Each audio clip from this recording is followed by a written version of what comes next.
فوز المنتخب المصري على بنين ب3 أهداف مقابل هدف تحت شعار التشكيل الخاطئ للعميد حسام حسن، الأداء المخيب للأمال لجموع الشعب المصري، أداء سيء سيء سيء للغاية رغم الفوز والنتيجة تبان في ظاهرها 3-1، ولكن أن النتيجة دي خادعة لأن احنا شفنا واكتشفنا من خلالها أن احنا يعني في أخطاء كارثية عندنا في المنتخب المصري، تباعد الخطوط تماما.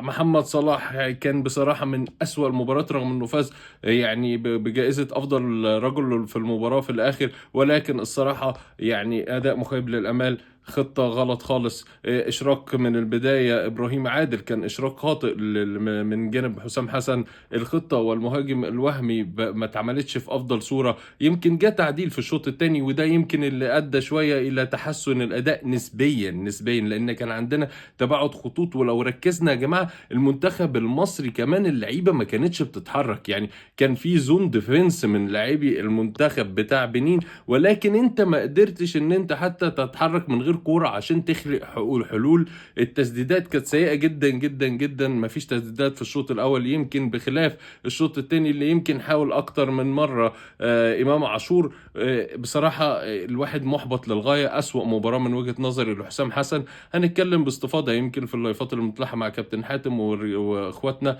يعني تابعونا النهارده وان شاء الله نحلل تحليل تام. ولكن حسام حسن العلامه الكامله قدر ان هو يوصل للي هو عايزه والتارجت بتاعه.